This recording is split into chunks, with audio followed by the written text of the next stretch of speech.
വീണ വിജയൻ 12-ാം തീയതി EDയുടെ കൊച്ചി ഓഫീസിൽ ഹാജരാകണം. സമൻസ് കിട്ടിയിട്ടുണ്ട്. വീണ വിജയൻ മാത്രമല്ല, CMRLലെ പ്രധാനപ്പെട്ട 8 ഉദ്യോഗസ്ഥർക്കെതിരെ, അതായത് ശശിധരൻ കർത്തയുടെ മകൻ ശരൺ കർത്ത എസ് ആണോന്ന് ഡൗട്ടാണ്, എന്തായാലും ശരണിനും എതിരെ ആണ് സമൻസ് അയച്ചിരിക്കുന്നത്. ഇവരെല്ലാം ഹാജരാകുന്നുണ്ട്. CMRLന്റെ MDയുടെ മകനാണ് അല്ലെ. പക്ഷേ അതൊന്നുമല്ല പ്രധാനപ്പെട്ട വാർത്ത. വീണ വിജയൻ ഹാജരാകുന്നു എന്നുള്ളത് തന്നെയാണ്. എന്തുകൊണ്ടാണ് വീണ വിജയനെ ഇത്രത്തോളം ടാർഗറ്റ് ചെയ്യുന്നത്? വീണ വിജയന് സൗജന്യമായിട്ട് ഇത്രയും കോടി രൂപ എങ്ങനെ കിട്ടി എന്നുള്ള ഒരു പ്രധാന വിഷയം തന്നെയാണ്. അതിലാണ് അടിസ്ഥാനപരമായിട്ടുള്ള അഴിമതി ഇരിക്കുന്നത്. കാരണം ഇപ്പോൾ ശശിധരൻ കർത്ത, അദ്ദേഹം കൊച്ചിൻ മിനറൽസ് ആൻഡ് റൂട്ടൈൽസ് ലിമിറ്റഡിൻ്റെ മാനേജിങ് ഡയറക്ടറാണ്. അദ്ദേഹം ഒരു ഇടപാട് നടത്തുന്നുണ്ട്, ധാരാളം അഴിമതി ഇടപാടൊക്കെ നടത്തിയിട്ടുണ്ടാവും. ഏതെല്ലാം സ്ഥാപനങ്ങളാണ് നടത്തുന്നത്, അതിനൊന്നും ഒരു വാർത്താ പ്രാധാന്യം കിട്ടാൻ സാധ്യതയില്ല. കാരണം ഇത് ഗവൺമെൻറ്റിൻ്റെ ഭാഗമായിട്ടുള്ള, ഗവൺമെൻറ്റിനെ നയിക്കുന്ന ഒരു മുഖ്യമന്ത്രിയുടെ മകൾക്ക് മാസം 12 ലക്ഷം രൂപ വെച്ച് കിട്ടുന്നു.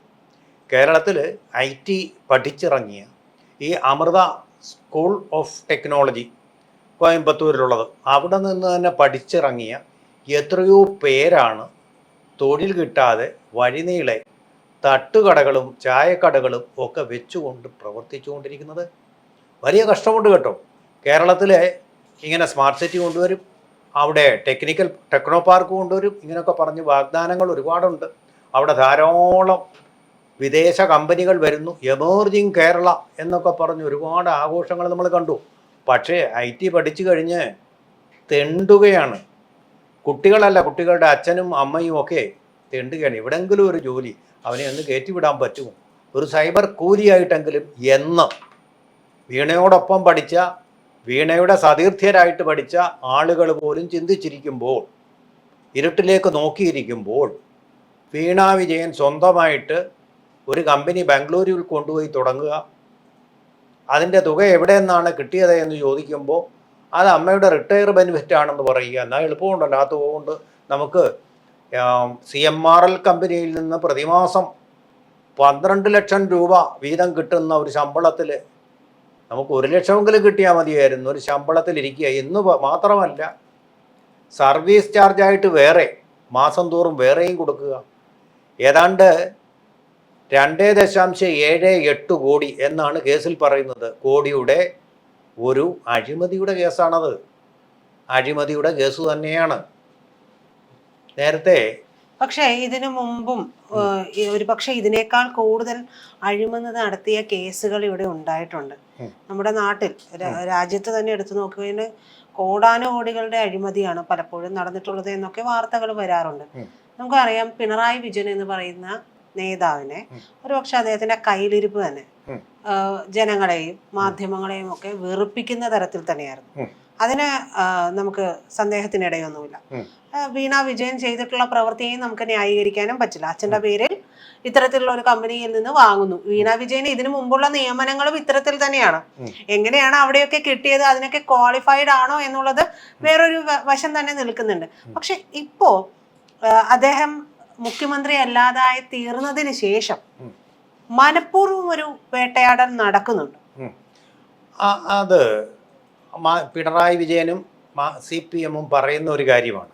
അതിലൊരു കാര്യവും ഉണ്ടെന്ന് തോന്നുന്നില്ല. അവർ വ്യക്തമായിട്ടൊരു വിശദീകരണം, ഇതിനകത്ത് എങ്ങനെ 13 കോടിയുടെ 130 കോടിയുടെ ഒരു പണമിടപാട് നടന്നു എന്നത് നിയമസഭയിലായാലും പുറത്തായാലും പത്രക്കാരോടായാലും വ്യക്തമായിട്ട് ഒന്ന് വിശദീകരിച്ചാൽ തീരുന്ന പ്രശ്നമേ ഉള്ളൂ.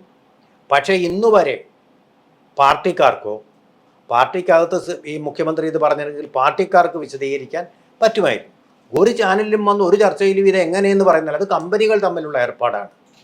കേരളീയരെ സംബന്ധിച്ചിടത്തോളം ഒരു പബ്ലിക് കമ്പനിയുമായിട്ട് ഇടപാടുള്ള, KSIDCയുമായിട്ട് ഇടപാടുള്ള, പൊതുജനങ്ങൾക്ക് ഷെയറുള്ള ഒരു കമ്പനിയെ സംബന്ധിച്ചിടത്തോളം അങ്ങനെ ഒരു ഇടപാട് നടന്നത് നിങ്ങളിപ്പോൾ അറിയണ്ട എന്ന് KK രാഗേഷ് എന്ന് പറയുന്ന കണ്ണൂർ ജില്ലാ CPM സെക്രട്ടറി V കുഞ്ഞികൃഷ്ണൻ ഉയർത്തിക്കാട്ടിയ സംശയങ്ങൾക്ക് നൽകിയ മറുപടി പോലെ ഒരു മറുപടി കൊണ്ട് തൃപ്തരാകുകയില്ല. സംശയം ബാക്കി നിൽക്കുന്നു. എന്താണ് ഈ ഇടപാട്? വളരെ ദുരൂഹമായ സാഹചര്യത്തിൽ അവരൊരു തുക കൊണ്ടുപോയി മുടക്കി എക്സാലോജിക് എന്നൊരു കമ്പനി, അവിടെയാണ് പ്രശ്നം. എക്സാലോജിക് എന്ന് പറയുന്ന കമ്പനി തന്നെ ശരിക്കും അന്വർത്ഥമായ പേരാണ്. എക്സാലോജിക് തന്നെയാണത്. അതിനൊരു ലോജിക്കുമില്ല. എങ്ങനെ അമൃത ഇൻസ്റ്റിറ്റ്യൂട്ടിൽ നിന്ന് പ്രത്യേകിച്ച് ഒരു കൺസൾട്ടൻറ്റിൻ്റെയും സഹായമില്ലാതെ പോയി ഇങ്ങനെ ഒരു കമ്പനി തുടങ്ങാൻ അവർക്ക് കഴിയുന്നു? ബാംഗ്ലൂരുവിൽ പോയി, കേരളത്തിലല്ലാതെ. അത് ഓർക്കണം. നമ്മളാണ് സ്മാർട്ട് സിറ്റിയൊക്കെ വലിയ എല്ലാ സംരംഭകർക്കുമുള്ള സ്ഥലമുണ്ട്, ഇൻക്യുബേഷൻ ഉണ്ടെന്നൊക്കെ പറയുന്നത്. അവിടെ ഒന്നുമല്ല ഇത്. ബംഗളൂരുവിൽ തന്നെ കൊണ്ടുപോയിട്ട് അവിടെ ദുരൂഹമായ സാഹചര്യത്തിൽ നടത്തുകയും അനധികൃതമായിട്ടുള്ള പണം അവിടെ വരികയും ചെയ്യുന്നു. അനർഹമായ തോതിലുള്ള ഒരു പ്രതിഫലം കമ്പനിയും കമ്പനിയുടെ മാനേജിംഗ് ഡയറക്ടറായിട്ടുള്ള എല്ലാമായിട്ടുള്ള അവർ മാത്രമേ ഉള്ളൂ കമ്പനിയിൽ, മറ്റാരുമില്ല, മറ്റാർക്കും തൊഴിൽ കൊടുത്തിട്ടുമില്ല. ആ കമ്പനിയും കൈപ്പറ്റുകയും ചെയ്യുക എന്ന് പറയുന്നത് ഇത് മാത്രമല്ല, ഈ രാജ്യത്തെ മറ്റ് IT സ്ഥാപനങ്ങളോട് ചെയ്യുന്ന കൊടിയ വഞ്ചനയുമാണ്. കാരണം വർഷങ്ങളോളം എക്സ്പീരിയൻസ് ഉള്ള ആ സ്ഥാപനങ്ങൾ ഇതുപോലെ എന്തെങ്കിലും ഒരു പ്രോജക്റ്റ് കിട്ടാൻ വേണ്ടിയിട്ട് ഭഗീരഥ യത്നം ചെയ്യുക. അപ്പോൾ ഇന്നലെ ഇങ്ങോട്ട് വന്ന ഒരാൾക്ക് ഈ പ്രോജക്റ്റ് CMRൽ കൊടുത്തത് എന്തിന്? എന്ത് എക്സ്പീരിയൻസിൻ്റെ പേരിലാണ്? എന്ത് എക്സ്പെർട്ടീസിൻ്റെ പേരിലാണ്? ഇനി തിരിച്ചു വരുമ്പോൾ ഇതെല്ലാവരും പലതവണ പറഞ്ഞതാണ്, ചർവണം ചെയ്തതാണ്. ആ കമ്പനിക്ക് കൊടുത്തതെന്ന് പറഞ്ഞാൽ സോഫ്റ്റ്വെയർ മാറ്റി വയ്ക്കുക, അത് കസ്റ്റമൈസ് ചെയ്യുക. ഈ പരിപാടികൾ ഈ കമ്പ്യൂട്ടർ സ്വന്തമായിട്ടുള്ളവർ സ്വയമേവ അല്ലെങ്കിൽ അടുത്തുള്ള കടകളിൽ പോയി ചെയ്യുന്ന കാര്യങ്ങളാണ്. മാക്സിമം ഒരു 3000 രൂപ, പ്രജിതയ്ക്ക് അറിയാമല്ലോ ഇതിൻ്റെ സാങ്കേതിക കാര്യങ്ങൾ, അതുകൊണ്ട് ചെയ്ത് കിട്ടുന്ന ഒരു കാര്യമാണ് ഈ 330 കോടി രൂപ. അതുപോലെ നമ്മളൊക്കെ നമുക്കൊക്കെ വളരെ അന്താളിപ്പുണ്ടാക്കുന്ന തുകയുടെ ഇടപാടുകൾ ഇവരെ നടത്തുന്നു. ഇതിൽ ഈ കണക്ക് ഒളിപ്പിച്ചു വെച്ചപ്പോഴാണ് ഇൻകം ടാക്സ് 2019 രംഗത്ത് വരുന്നത്. അത് ഇല്ല, ഞങ്ങൾക്ക് സേവനം കിട്ടിയിട്ടില്ല എന്ന് പറഞ്ഞാണ് ടാക്സ് കൊടുക്കാതിരുന്നത്. സേവനം കിട്ടിയിട്ടില്ലെങ്കിലും നിങ്ങൾ പണം അതിനുവേണ്ടി മുടക്കിയിട്ടുണ്ടെങ്കിൽ ടാക്സ് തരണം എന്നതിൻ്റെ അടിസ്ഥാനത്തിൽ പണം വാങ്ങിച്ചു. ഇൻകം ടാക്സിൻ്റെ പരിപാടി അവിടെ തീർന്നു. അവരതിനു വേണ്ടിയുള്ള സ്ഥാപനമാണ്. ഇതിലെ ആരുടെ എന്നുള്ളതൊന്നും അവർ നോക്കുന്നില്ല.